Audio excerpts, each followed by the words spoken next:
Alright guys, so what I ended up doing is cleaning the mating surfaces of the bottom of the block.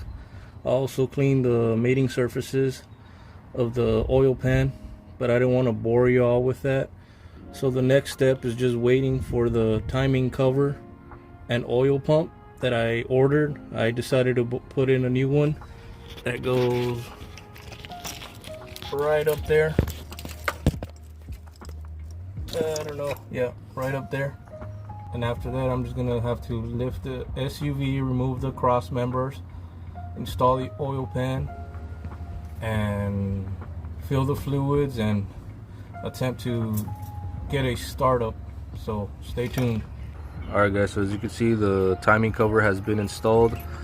As you can see, I bought a new cover and a new oil pump, as well as replacing the main seal there. I didn't record a lot of footage when I did this because it's pretty self-explanatory. Just RTV it and place it in there and bolt it down. I will say that make sure you use a flat 2x4. Make sure the surface is flat when installing that main seal, because I did have a little bit of issue where it sat down a little bit crooked, so I had to kind of use a rubber mallet to sit it down flush. But other than that, it was a pretty easy process.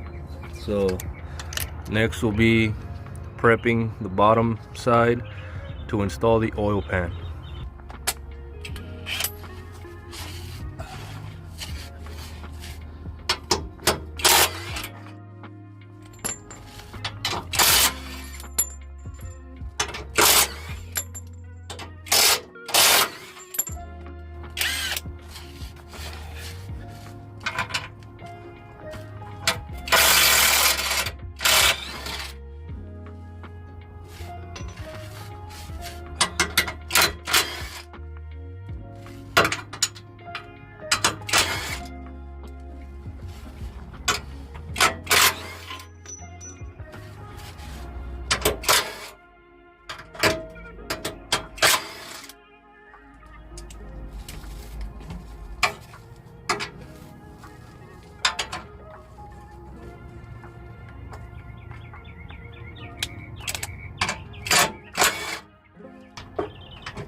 Fucking shit.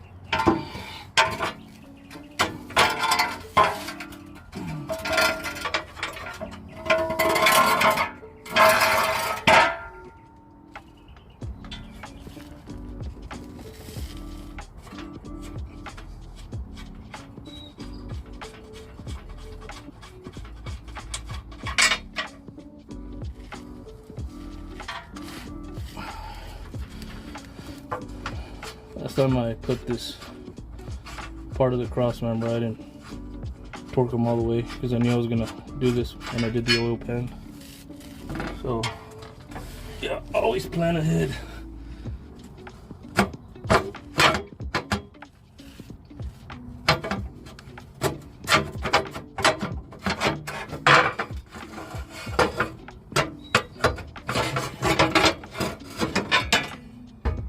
End up doing this so much that it becomes super easy. Alright, so we got the steering rack right here. You can see it attaches to the wheels right there and right there. And also we got the power steering lines right there with that small little bolt that you can barely see back right in between both of them. So what I'm gonna have to do is remove that. Then there's a bolt up there under those rubber covers, and I'm gonna end up dropping the whole steering rack. That way I don't have to struggle with like trying to fit the oil pan in there, because that's how I removed it. I didn't take no footage of it. I ended up dropping the passenger side all the way down. I removed the tire, undid the rack and pinion, and then put the tire back on. That way there's still some safety with the tire. And then I kind of just like angled it out, and it was pretty rough because I kind of scratched it up a bit. But this time around, I think I'm just gonna remove the whole steering rack. And I do also need to remove it because there is a part there that I broke inside that rubber boot, and broke a little thin part of sheet metal. So I went to the junkyard and found a replacement part for it. So that's another reason why I'm gonna remove this whole thing. So stay tuned for that. And it'll give me more access to be able to clean out those mating surfaces. As you can see back here, it's still a little bit dirty. And if I get that done today, maybe I might even be able to put the oil pan on. I still need to install the oil pickup tube there. And I may remove this as well. That way there's nothing in the way. Oh yeah, and I also think I need to loosen up the air compressor from the 2 bolts up top. So stay tuned.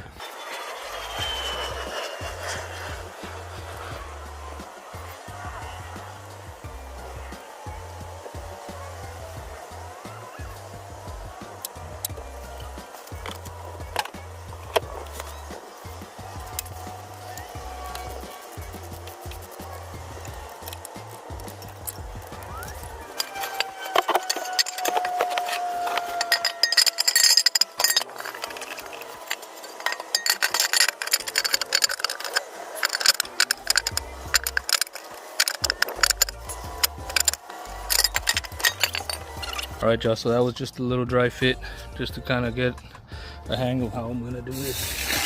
So next I'm going to cover it up with RTV and attempt the install. So stay tuned.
Mira nomás, ya quedó.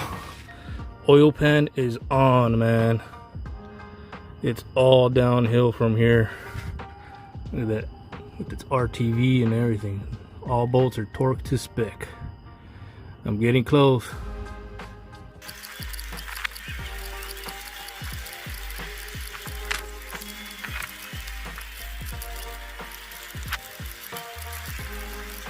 All right, so as y'all could see, I've installed the tensioner, water pump, and crank down there. I still haven't torqued down the bolt. I'm waiting on a tool to be able to hold it to torque down the specs. And this afternoon I went ahead and started installing the exhaust manifold as well. Some new bolts there. I still haven't torqued them down, but they're ready to go to be torqued. So definitely getting closer now. So stay tuned for the following installs of the rest of the engine and the potential first start. Thanks for sticking around.